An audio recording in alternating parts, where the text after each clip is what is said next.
S Mohan, ಈಗ ಭಾಳಷ್ಟು ಉದಾಹರಣೆಗಳು ಕೊಟ್ಟರು. TMCದು ಕೊಟ್ಟರು, ಆಮೇಲೆ ಆಮ್ ಆದ್ಮಿ ಪಕ್ಷದ್ದು ಕೊಟ್ಟರು. ಅವ್ರು ಯಾರು ಪಾರ್ಟಿನ ರಿಸೈನ್ ಮಾಡಿ ನಮ್ಮ ಪಾರ್ಟಿಗೆ ಬಂದಿಲ್ಲಪ್ಪ, ಅವ್ರ ಪಾರ್ಟಿನಲ್ಲಿ ಇವತ್ತಿಗೂ ಇದ್ದಾರೆ. ಅದು ಏಕನಾಥ್ ಶಿಂದೆ ಆಗ್ಬೋದು, ಈ ಸ್ಟಿಲ್ ಇನ್ ಶಿವಸೇನಾ ಓನ್ಲಿ. ಇವತ್ತಿರುವಂಥ ಈ TMC ಸಂಸದರಾಗ್ಬೋದು, ಶಾಸಕರು 58 ಜನ 80 ಜನರಲ್ಲಿ ಅವರು ಅಷ್ಟೇ, ಅವ್ರಿನ್ನ TMCನಲ್ಲೇ ಇರೋದು. ಅಂದ್ರೆ ಅವರ ನಾಯಕತ್ವವನ್ನು ಅವ್ರು ಚೇಂಜ್ ಮಾಡ್ತಾ ಇದಾರೆ ಅಷ್ಟೇ. ತರ್ಕ ಏನು ಅಂದ್ರೆ ಅಲ್ಲ, ತರ್ಕ ಏನು ಅಂದ್ರೆ ಮುಗಿಸ್ಬಿಡ್ತೀನಿ ಪ್ಲೀಸ್. ಅಲ್ಲ, ತರ್ಕ ಹೇಳ್ಬಿಡ್ತೀನಿ. ನಾನು ಏನೋ ಹೇಳ್ತೀನಿ ಅಂತ ನೀವು ಹೇಳಿದ್ರಿ, ನಾನು ಮುಗಿಸ್ಬಿಡ್ತೀನಿ, ಕೇಳಿಸ್ಕೊಳ್ಳಿ. ತರ್ಕ ಹೇಳ್ಬಿಡ್ತೀನಿ ನಾನು. ರಿಟೇಲ್ ವ್ಯವಹಾರ ಮಾಡಿದ್ರೆ ಅನೈತಿಕ, ಹೋಲ್ಸೇಲ್ ಆದ್ರೂ ಮಾಡಬಹುದು ಅಂತ. ಅಲ್ಲ, ಅದು ನೀವು ಹೇಳೋ ಮಾತುಗೂ ಇದಕ್ಕೂ ಸಂಬಂಧನೇ ಇಲ್ಲ. ಫಸ್ಟ್ ಆಫ್ ಆಲ್ ಇಲ್ಲಿ ಯಾರು ಕೂತ್ಕೊಂಡು ಜಂಡ ಹಾರಿಸ್ತಾ ಇಲ್ಲ. ನಾವು ಆಲ್ರೆಡಿ ವೆಸ್ಟ್ ಬೆಂಗಾಲ್ 209 ಸೀಟ್ ಬಂದಿದ್ದೀವಿ ಔಟ್ ಆಫ್ 294. 2/3 ಬಂದಿರೋದ್ರಿಂದ ನಾವು ನಮ್ಗೆ ಎಕ್ಸ್ಟ್ರಾ ಬರೋ 58 ಜನದಿಂದ ಅವ್ರಿಗೆ ಅದೇನು ಉಪಯೋಗ ಆಗುತ್ತೋ ನನಗಂತೂ ಗೊತ್ತಿಲ್ಲ. ಸೊ ನೀವು ಆ ತರ ನೋಡೋದಾದ್ರೆ ನಿಮ್ಗೆ ನಾವ್ ಯಾರಿಗೂ ಜಂಡ ತೋರಿಸಿಲ್ಲ. ತಿರ್ಗಾ ಶಿವಸೇನೆ ತಗೊಳ್ಳಿ. ಯಾವ ಕಾಂಗ್ರೆಸ್ ಅನ್ಯಾಚುರಲ್ ಅಲಯನ್ಸ್ ಎಲ್ಲೆಲ್ಲಿ ಹೋಗ್ತಿದೆ ಗೊತ್ತಾ, ಅಲ್ಲಿ ಎಲ್ಲ ಪ್ರಾದೇಶಿಕ ಪಕ್ಷಗಳನ್ನ ಫಿನಿಶ್ ಮಾಡ್ಕೊಂಡ್ ಬರ್ತಾ ಇದೆ. ಯಾವ ಬಾಳಾ ಸಾಹೇಬ್ ಠಾಕ್ರೆ ಅವರು ಹಿಂದುತ್ವದ ಧ್ವನಿಯಾಗಿ ಮಹಾರಾಷ್ಟ್ರದಲ್ಲಿ ನಮ್ಮ ಜೊತೆ ಸುಮಾರು ದಶಕಗಳಿಂದ ಅಲಯನ್ಸ್ ಪಾರ್ಟ್ನರ್ ಆಗಿ ಅಧಿಕಾರ ನಡೆಸಿದ್ರು, ಅವರ ಮರಣ ನಂತರ ಅವರ ಮಗ ಟೋಟಲಿ ಉಲ್ಟಾ. ನೀವು ಟಿಪ್ಪು ಸುಲ್ತಾನ್ ವಿರೋಧ ಮಾಡ್ತೀರಿ, ಇದ್ದಕ್ಕಿದ್ದಂಗೆನೆ ಪೂಜೆ ಮಾಡುವಂತ ಕಾಂಗ್ರೆಸ್ ಜೊತೆ ಹೋಗಿ ಸೇರ್ಕೊಂಡು ಅಧಿಕಾರ ಮಾಡಿದ್ರೆ ಅಲ್ಲಿರುವಂತ ಮೂಲ ಶಿವಸೇನೆ ಅವರೇನು ಸುಮ್ಮನೆ ಕುತ್ಕೊಂಡಿರ್ತಾರ? ಕಾಶ್ಮೀರದಲ್ಲಿ ಜೊತೆ ಸರ್ಕಾರ ಮಾಡಿದವ್ರಿ ನೀವು.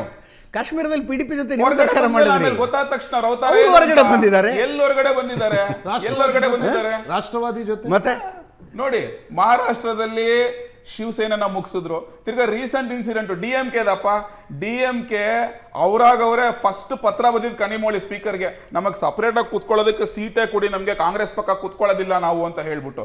ಬಂದಿದ್ 3 ಸೀಟ್ಗೆ ಅಧಿಕಾರದ ಆಸೆಗೋಸ್ಕರ ರಾಹುಲ್ ಗಾಂಧಿ ಕಾಣಿಸ್ಕೋಬೇಕು ಸ್ಟೇಜ್ ಮೇಲೆ ಎಲ್ಲಾದ್ರೂ ಒಂದು ಫಂಕ್ಷನ್ ಆಗ್ಬಿಟ್ರೆ, CM ಸ್ವೇರಿಂಗ್ ಇದ್ಬಿಟ್ರೆ, ಬಿಕಾಸ್ ಎಲ್ಲೋ ಅಲ್ಲಿ ಇಲ್ಲಿ ಆಗ್ತಿಲ್ವಲ್ಲ ಸೋಲ್ಗಳು ಕಂಡು ಅಲ್ಲೋಗಿ ಸೇರ್ಕೊಂಡ್ಬಿಟ್ರೆ ಇದ್ದಕ್ಕಿದ್ದಂಗೆನೆ. ಎಷ್ಟೋ ವರ್ಷಗಳ ಅಲಯನ್ಸ್ ಇದ್ದವರು ಅವ್ರು ಹೇಳಿದ್ರು ನಮಗೆ ಸಪ್ರೇಟ್ ಆಗಿ ಜಾಗ ಕೊಟ್ಟು ನಾವು ಇಂಡಿ ಹೋಗ್ಬಿಟ್ಟಿಂದ ಆಚೆ ಬರ್ತೀವಿ ಅಂತ ಹೇಳ್ಬಿಟ್ಟು. ಐ ಥಿಂಕ್ ಇವತ್ತು ಅವ್ರ ಮೀಟಿಂಗಿಗೂ ಬಂದಿಲ್ಲ. ವೆರಾಸ್ ಕಾಂಗ್ರೆಸ್ ಸಪೋರ್ಟ್ ಮಾಡುವಂಥ TVK ವಿಜಯ್ ಪಾರ್ಟಿ ಅವರೂ ಇಲ್ಲ ಇವತ್ತು ಮೀಟಿಂಗ್ ಅಲ್ಲಿ, ಇಂಡಿಯಾ ಬ್ಲಾಕ್ ಅಲ್ಲಿ. ಸೊ ಈ ರೀತಿಯಾಗಿ DMKನ ಮುಗಿಸಿದ್ರು ತಮಿಳ್ನಾಡಲ್ಲಿ, ಮತ್ತು ಉತ್ತರ ಪ್ರದೇಶಲ್ಲಿ ಅಲ್ಲಿ BSP SP ಮುಗಿಸ್ಕೊಂಡ್ರು. ತಿರ್ಗಾ ಡೆಲ್ಲಿನಲ್ಲಿ ಹೋಗ್ತಾರೆ, ಆಮ್ ಆದ್ಮಿ ಪಾರ್ಟಿ ಜೊತೆ ಸೆಂಟ್ರಲ್ ಎಲೆಕ್ಷನ್ ಬಂದಾಗ ಅಲಯನ್ಸ್ ಅಂತೆ, ಬೇರೆ ಸ್ಟೇಟ್ ಎಲೆಕ್ಷನ್ ಅಂತ ಬಂದಾಗ ಆಪೋಸಿಷನ್ ಅಂತೆ. ಈ ರೀತಿಯಾಗಿ ಅವ್ರ ಮೇಲೆ ಆರೋಪ ಹೊರಿಸಿದ್ದು ಇವರೇ. Liquor scam first press conference ಮಾಡಿದೆ ಕಾಂಗ್ರೆಸ್ನವರು, ಅಲ್ಲಿ ಅಲಯನ್ಸ್ ಅಲ್ಲಿ ಆರೋಪ ಹೊರಿಸೋದು, ಮತ್ತೆ ಇಲ್ಲಿ ಬಂದು ಚುನಾವಣಾ ಫೈಟ್ ಮಾಡ್ತೀನಿ ಅವರು. ತಿರ್ಗಾ ಕೇರಳದಲ್ಲಿ ಒಂದ್ ನಿಮಿಷ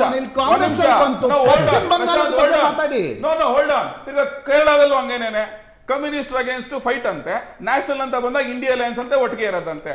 ಇದನ್ನೆಲ್ಲ ಜನ ನೋಡಿ ಬೆಳವಣಿಗೆ ಬಗ್ಗೆ ಕಾಂಗ್ರೆಸ್ನ ಒಪಿನಿಯನ್ ಗೊತ್ತಿಲ್ಲ ನಮ್ಗೆ, ಇನ್ನೂ ಗೊತ್ತೇ ಇಲ್ಲ. ನೀವು ಆಲ್ರೆಡಿ ಕಾಂಗ್ರೆಸ್ ಮೇಲೆ ಕುದುರೆ ಏರ್ಕೊಂಡು ಹೋಗ್ತಾ ಇದ್ದೀರಿ ನೀವು. Hold on, Congress is happy ಈ ಬೆಳವಣಿಗೆ ಬಗ್ಗೆ.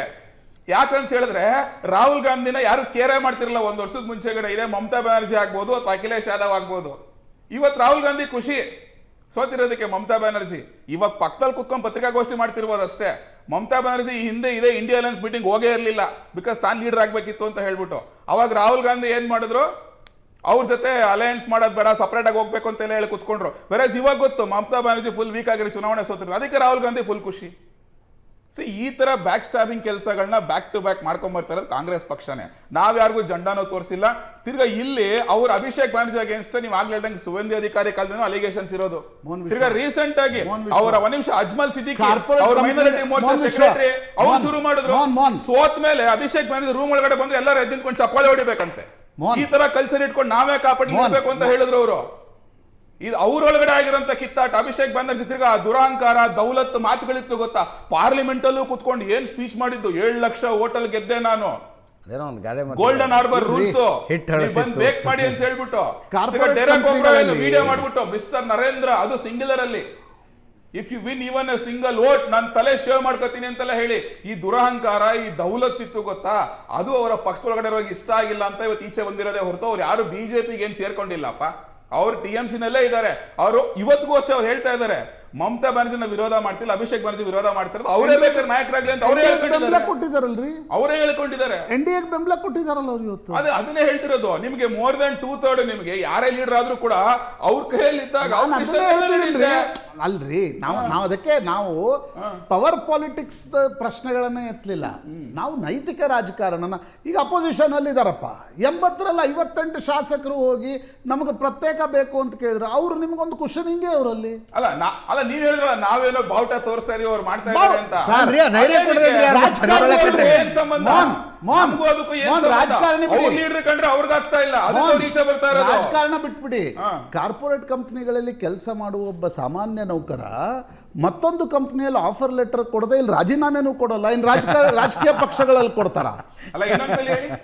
ಕಾರ್ಪೊರೇಟ್ ಕಂಪ್ನಿಗಳಲ್ಲಿ ಕೆಲಸ ಮಾಡುವ ಸಾಮಾನ್ಯ ನನ್ನಂತನೇ ನೌಕರ ಮತ್ತೊಂದು ಕಂಪ್ನಿಯಲ್ಲಿ ಆಫರ್ ಲೆಟರ್ ಬರುವವರೆಗೆ ಈ ಕಂಪ್ನಿಗೆ ರಾಜೀನಾಮೆ ಕೊಡಲ್ಲ ಆತ. ಅಲ್ಲ ನೀವ್ ಹಾಗಾದ್ರೆ ಬಹುಶಃ ಯಾವ್ದೋ ಕಾಲದಲ್ಲಿ ಇದ್ದೀರಾ, ನೀವು ರಾಜೀನಾಮೆ ಕೊಟ್ಮೇಲೆ ಅಕ್ಸೆಪ್ಟ್ ಮಾಡ್ಕೊಂಡು ಕೊಡೋ ಅಂತದೆಲ್ಲ ಇರಬೇಕು ಅಂತ. ಅಲ್ರಿ. ನಾನು ಹಂಗಾರೆ ಎಷ್ಟು ಇನ್ಸೆನ್ಸಸ್ ಕೊಡ್ತೀನಿ ಆ ಥರದ್ದು. ಖುಷಿಯಲ್ಲಿ ಇಟ್ಕೊತಾರ್ರಿ. ಆಯ್ತು, ಹಂಗಂತ ಅವ್ನಿಗೆ ಇಷ್ಟ ಇಲ್ಲ ಅಂದ ತಕ್ಷಣ ಅಲ್ಲೇ ಇರಕ್ಕಾಗತ್ತಾ? ಬಿಟ್ಟು ಹೋಗ್ತಾನೆ ಇಷ್ಟ ಇಲ್ಲ ಅಂದ ತಕ್ಷಣ. ಅದೇ ತಾನೆ ಅಭಿಷೇಕ್ ಬ್ಯಾನರ್ಜಿ ಅಲಿಗೇಷನ್. ಮೋಹನ್, ಗಂಡ ಹೆಂಡತಿ ಜಗಳ ಇರುತ್ತೆ, ಎದುರು ಮನೆ ಅಜ್ಜಿ ಬಂದು ಹೆಂಡತಿನ ಪ್ರೆಸಿಪಿಟೇಟ್ ಮಾಡೋ ತನಕ ಆ ಜಗಳ ಬೀದಿಗೆ ಬರೋದಿಲ್ಲ, ಇಷ್ಟೇ. ಅಲ್ಲ ಇಲ್ಲಿ ಒಂದು ಎದುರು ಮನೆ ಅಜ್ಜಿ ಒಂದು ರೋಲ್ ಪ್ಲೇ ಮಾಡೋದು. ಒಂದ್ ನಿಮಿಷ, ಒಂದು ಕುಟುಂಬ ನಡೆಸಬೇಕಾದ್ರೆ ಕುಟುಂಬದ ಒಡೆಯ ಯಾರು ಒಡತಿ ಯಾರು ಅಂತ ನಿರ್ಧಾರ ಮಾಡೋದು ಬಾಕಿ ಇರೋ ಎಲ್ಲ ಕುಟುಂಬಸ್ಥರೇ ಹೊರತು ಕುಟುಂಬದ ಒಡತಿ ನಾನೇ ಒಡತಿ ನನ್ನ ಜೊತೆ ನನ್ನ ಇಬ್ರು ಮಕ್ಕಳಿದ್ದಾರೆ ಅಂತ ಹೇಳಕ್ ಆಗೋದಿಲ್ಲ.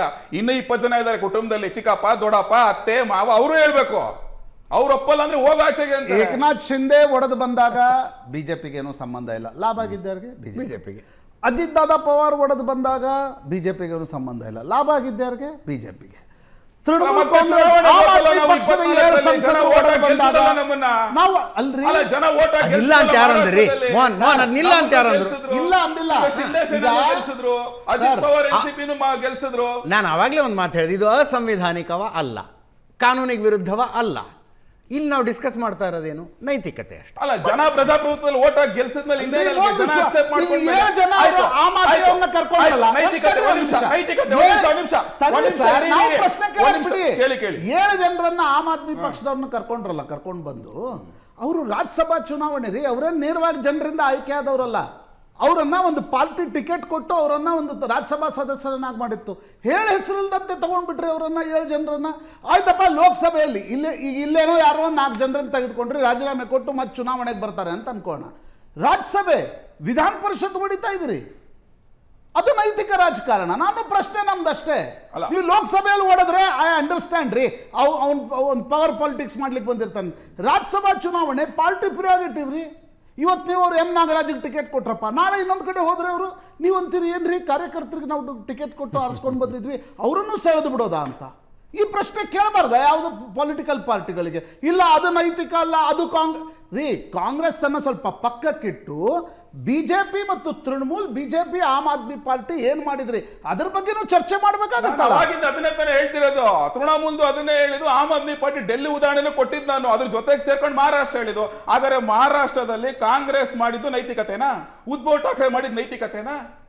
ಟಿಪ್ಪು ಸುಲ್ತಾನ್ ಅವ್ರ ತಾತ ಅವ್ರ ಅಪ್ಪ ಬೈಕೊಂಡ್ ಬರ್ತಾ ಇದ್ರು, ಇವತ್ತು ನೀವು ಟಿಪ್ಪು ಸುಲ್ತಾನ್ ಪೂಜೆ ಮಾಡೋದ್ರಿಂದ ಅಲ್ಲಿ ಅಧಿಕಾರ ಅನುಭವಿಸಿದ್ದು ಅದು ನೈತಿಕತೆನಾ? ಹಾಗಾದ್ರೆ ತಿರ್ಗಾ ವೀರ ಸಾವರ್ಕರ್ ಬಗ್ಗೆ ಕೆಟ್ಟದಾಗ ಮಾತಾಡ್ಕೊಂಡ್ ಬಂದಂತ ಕಾಂಗ್ರೆಸ್ ಜೊತೆ ಸೇರ್ಕೊಂಡು ಸರ್ಕಾರ ಮಾಡಿದ್ದು ಹಾಗಾದ್ರೆ ಉದ್ಧವ್ ಠಾಕ್ರೆ ಅದು ನೈತಿಕತೆನಾ? ಹಾಗಾದ್ರೆ ಅದನ್ನ ನೋಡ್ಕೊಂಡಿರುವಂತ ಬಾಕಿ ಶಿವಸೇನೆ ಅವರು ಈಚೆ ಬಂದಿದ್ದಾರೆ. ಕೆಮಿಸ್ಟ್ರಿ ದೃಷ್ಟಿಯಿಂದ ಸರಿನೋ ತಪ್ಪೋ, ಮ್ಯಾಥಮೆಟಿಕಲ್ ದೃಷ್ಟಿಯಿಂದ ಸರಿ? ನೋ ಕೆಮಿಸ್ಟ್ರಿನೇ ಅಲ್ರಿ. I am talking of chemistry. ಒಂದ್ ನಿಮಿಷ, ಆ ಕೆಮಿಸ್ಟ್ರಿ ನಿಮಗೂ ಪಿಡಿಪಿಗೂ ಇರ್ಲಿಲ್ರಿ, ನಿಮಗೂ ಪಿಡಿಪಿಗೂ ಇರ್ಲಿಲ್ಲ ಆ ಕೆಮಿಸ್ಟ್ರಿ. ನೀವು ಹೋಗಿ ಸರ್ಕಾರ ಮಾಡಿದ್ರಿ. ಕರ್ನಾಟಕದಲ್ಲೂ ಕೂಡ 2018ರಲ್ಲಿ ರಾಹುಲ್ ಗಾಂಧಿ ಮಂಡ್ಯದಲ್ಲಿ ನಿಂತು ಭಾಷಣ ಮಾಡಿದ್ರಪ್ಪ. JDS ನಲ್ಲಿ ಎಸ್ ಅಂದ್ರೆ ಸಂಘ ಪರಿವಾರ, ಅದು ಜನತಾದಳ ಸಂಘ ಪರಿವಾರ ಅಂತ ಭಾಷಣ ಮಾಡಿದ್ರು. ರಿಸಲ್ಟ್ ಇನ್ನೂ ಪೂರ್ತಿ ಬಂದಿಲ್ಲ. ದೇವೇಗೌಡರ ಮನೆಯಲ್ಲಿ ಕಾಂಗ್ರೆಸ್ ಲೀಡರ್ಸ್ ಇದ್ರು. ಯಾಕೆ? ನಾವು ಜಾತ್ಯತೀತ ಶಕ್ತಿಗಳ ಒಂದಾಗಬೇಕು, ಕೋಮುವಾದಿ ಶಿಕ್ತಿಗಳನ್ನು ದೂರ ಇಡಬೇಕು ಅಂದ್ಬಿಟ್ರು. ಅದಾದ್ಮೇಲೆ ಇದೆ ದೇವೇಗೌಡರು ಏನ್ ಹೇಳಿದ್ರು ಕಾಂಗ್ರೆಸ್ ಬಗ್ಗೆ, ರಾಹುಲ್ ಗಾಂಧಿ ಬಗ್ಗೆ? ನಾನು ಬಿಟ್ಬಿಡ್ರಪ್ಪ, ಏನ್ ಹೇಳಿದ್ರು?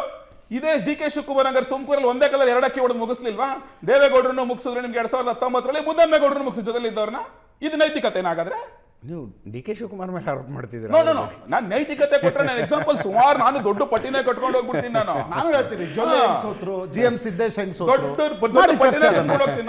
ಅಲ್ರಿ ನೀವು ಕೊಡಿ. ಜೊಲ್ಲೆ ಹೆಂಗ್ ಸೋತ್ರು, GM ಸಿದ್ದೇಶ್ ಹೆಂಗ್ ಸೋತ್ರು, ಕರಡಿ ಸಂಗಣ್ಣ ಹೆಂಗ್ ಸೋತ್ರು, ಅದು ನಮ್ಮನೆ ವಿಷಯ ಅಂತಾರ.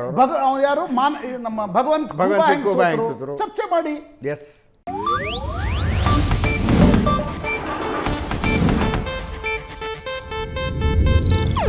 ಇದು ಏಷ್ಯಾನೆಟ್ ನ್ಯೂಸ್ ನೆಟ್ವರ್ಕ್ ಪ್ರಸ್ತುತಿ.